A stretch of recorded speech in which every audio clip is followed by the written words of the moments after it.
Coucou, salut tout le monde, j'espère que vous allez bien et surtout soyez la bienvenue sur ma chaîne. Pour ceux ou celles qui viennent de me découvrir ou alors ceux qui ne me connaissent pas, moi je me prénomme Bianel et sur cette chaîne nous parlons de tout ce qui concerne la Russie, que ce soit l'immigration des étudiants en Russie ou alors la vie des étudiants en Russie. Bref, nous parlons de tout ce qui concerne la Russie. Et pour la vidéo d'aujourd'hui, je vais vous parler des différentes possibilités de jobs des étudiants étrangers en Russie. Donc, je vais vous parler des différents jobs que les étudiants peuvent faire en alternance avec les études. Donc, si cette vidéo t'intéresse, je t'invite à la regarder jusqu'à la fin. Et surtout, n'oublie pas de t'abonner et d'activer la cloche de notification, de liker la vidéo et de la partager. On se retrouve juste après.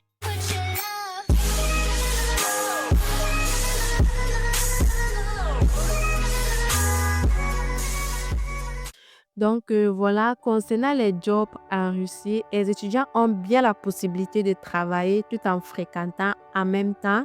Le tout, c'est seulement juste d'être à jour et de pouvoir gérer son emploi de temps de l'école et pouvoir gérer le job à côté. Donc, tout en fréquentant, vous pouvez bien travailler et pouvoir subvenir à vos besoins personnels et pourquoi pas même payer une partie ou bien la totalité de votre scolarité. Tout dépend du travail et du salaire que vous percevez. Donc, en Russie, il y a bien les jobs que les étudiants peuvent faire et pour cela, il faut bien être à jour, comme je l'ai dit. Et pour ceux qui ne sont pas à jour, ceux qui ne sont pas étudiants, c'est un peu compliqué. Pourquoi? Parce que le problème est juste au niveau de la documentation. Donc, ils peuvent travailler, mais les jobs qu'ils feront sont bien limités à cause de la documentation. Il est bien vrai que certaines entreprises recrutent sans demander des documents, mais sinon, la plupart des entreprises demandent toujours les documents, c'est-à-dire le passeport, l'enregistrement et tous les documents nécessaires. Donc voilà, c'est un peu compliqué quand vous n'êtes pas à jour. Mais sinon, quand vous êtes étudiant et que vous êtes à jour, vous pouvez bien faire les jobs. Donc là, je précise bien les jobs étudiants. Donc voilà. Et concernant donc ces jobs-là, les jobs les plus accessibles pour les étudiants étrangers en Russie, les premiers jobs les plus accessibles pour les étrangers en Russie, c'est la planche dans les restaurants et dans les cafés. Et ça consiste à faire la vaisselle, donc laver les assiettes, les verres ou alors les tasses dans les restaurants ou bien dans les cafés. Et les salaires varient parfois entre 2 000, 2 500 roubles et 3 000. Tout dépend de l'entreprise et aussi de la ville. Je précise bien pourquoi, parce que les villes ne sont pas pareilles et les entreprises n'ont pas les mêmes salaires, n'ont pas les mêmes conditions de paye. Donc, le salaire varie d'une entreprise à une autre et de la ville aussi. Donc, dans les grandes villes, par exemple, le salaire peut être plus haut par rapport à des petites villes. Et pour travailler, vous n'avez pas besoin de connaître beaucoup le russe, mais par contre, il faut connaître au moins le minimum de russe parce qu'il y a certains restaurants qui exigent au moins de connaître un tout petit peu la langue russe. D'autres, par contre, ne prennent pas trop d'importance par rapport à cela. Et les heures de travail aussi varient en fonction des restaurants. Donc, il y a certains restaurants que vous pouvez travailler 11 heures de travail. Sinon, la plupart des heures de travail, c'est 11 heures de temps. Donc, je pense que c'est partout dans la Russie, 11 heures maximum. Donc, le maximum, c'est 11 heures. Vous pouvez aller jusqu'à 12 heures, ça dépend. D'autres peuvent aller jusqu'à 8 heures. Donc, ça dépend du service et ça dépend de l'entreprise ou du restaurant.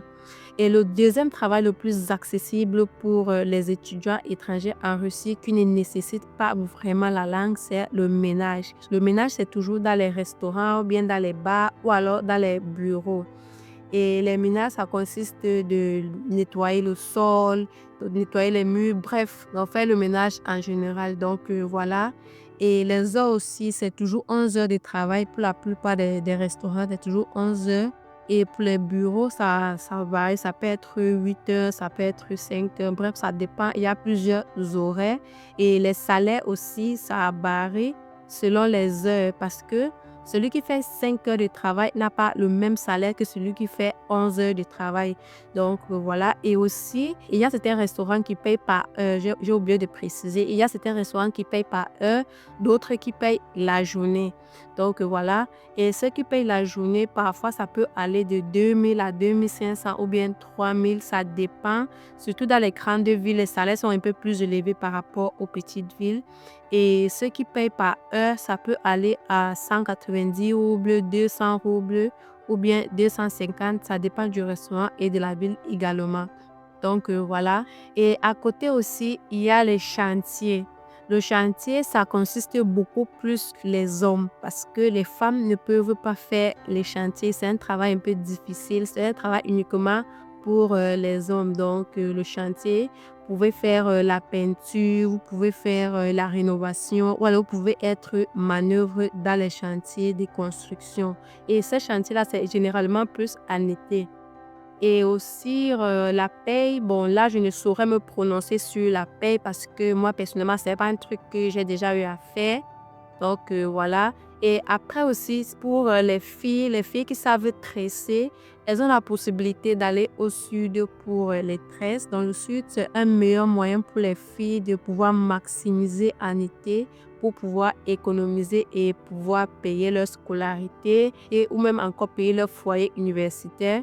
Et s'il y a même possibilité pour ceux qui ont beaucoup travaillé en été, faire les réserves pour les dépenses qu'ils vont pouvoir faire en hiver.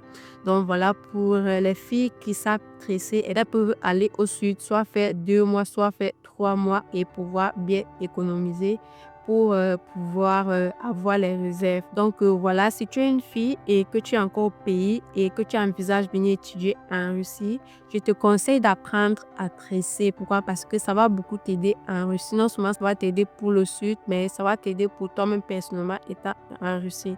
Donc voilà ce qui concerne pour les filles. Et le second job consiste à être professeur de langue. Donc si vous êtes en Russie et que vous connaissez bien l'anglais et que vous connaissez aussi le français, vous pouvez être professeur d'anglais ou bien professeur de français dans des écoles primaires ou alors pour des particuliers. Et c'est vrai aussi que les Russes s'intéressent beaucoup plus à l'anglais qu'au français. Donc, la plupart des Russes, eux, ils s'intéressent plus à l'anglais. Ils veulent plus apprendre l'anglais que le français. C'est rare de voir les Russes qui s'intéressent au français. Mais c'est pas pour dire qu'il n'y a pas les Russes qui s'intéressent au français. Il y en a, mais beaucoup plus s'intéressent à l'anglais. Donc, si vous maîtrisez cette langue-là, la langue anglaise, vous pouvez donner cours d'anglais dans des écoles primaires et des horaires de travail comme professeur d'anglais. Ça peut aller à 4 heures, 5 heures de temps par jour. Et le gratuit aussi, vous pouvez donner cours 3 fois par semaine, 4 fois par semaine. Tout dépend de l'établissement. Et pour les personnels aussi, ça dépend de votre arrangement, du prix des jours. Donc, ça dépend, tout dépend de votre arrangement. Donc, voilà, être professeur d'anglais, c'est aussi un bon job, mais pour cela, il faut au moins connaître la langue russe. Et à côté aussi, les jobs les plus accessibles pour les étudiants étrangers en Russie, c'est travailler dans les sklades. Les sklades, ce sont des grands entrepôts où les magasins ou alors les supermarchés stockent leurs marchandises. Et le travail là-bas consiste soit à classer les marchandises, soit à déplacer ou à décharger. Donc, à charger et à décharger dans les camions pour pouvoir livrer dans différents magasins pour les ventes. Et il faut aussi dire que travailler dans le sklad, c'est vraiment très difficile. C'est difficile et en même temps aussi, c'est pénible.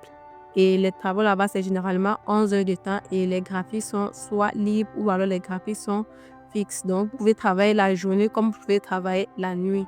Mais il faut dire que travailler dans les sklades ou dans les entrepôts, c'est vraiment très difficile. Donc, voilà, c'est fonctionner les jobs dans les sklades. Sinon, les jobs dans les sklades, je dirais vraiment que c'est vraiment très difficile.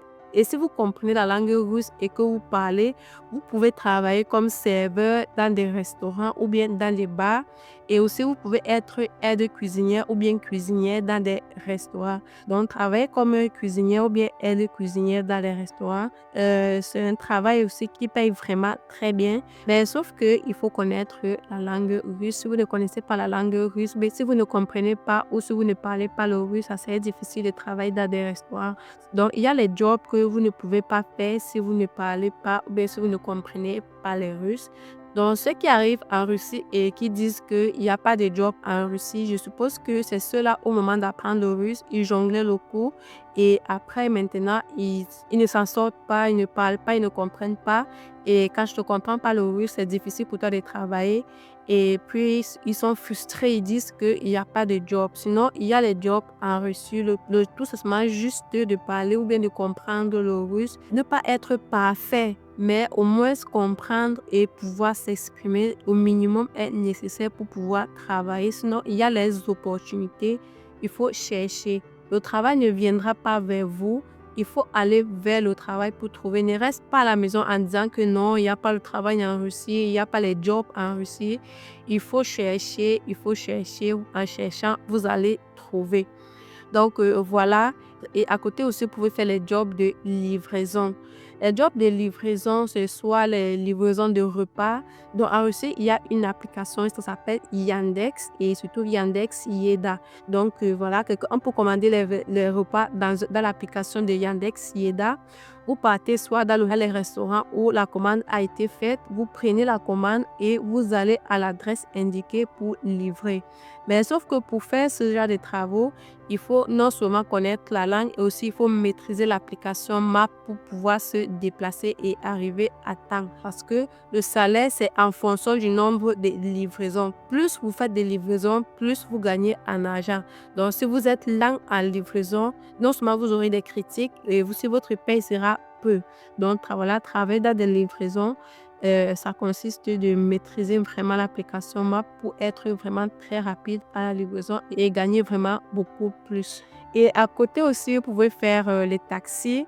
Mais sauf que les taxis, c'est un peu délicat parce qu'il y a certaines documentations qu'il faut faire pour éviter d'avoir les amendes, pour éviter d'avoir les problèmes en général. Donc, voilà, le taxi, c'est aussi possible pour les étrangers de faire. Mais sauf qu'il faut se réglementer, il faut avoir les documents nécessaires pour faire le taxi afin d'éviter les problèmes. Donc, voilà en général les jobs que les étudiants étrangers ont la possibilité de faire en Russie tout en fréquentant. C'est vrai que je n'ai pas pu citer tout, mais sinon, en gros, ces jobs-là, ce sont les jobs dont la plupart des étrangers font en Russie. Et dans les grandes villes, par exemple, ils ont encore plus d'opportunités de travailler dans certains endroits administratifs. Donc, voilà, c'était tout pour cette vidéo. J'espère qu'elle vous a plu. Si c'est le cas, alors n'hésitez pas de vous abonner si ce n'est pas encore le cas, de liker et de partager la vidéo. Sur ce, on se dit à bientôt et à très bientôt pour une prochaine vidéo. Paka paka!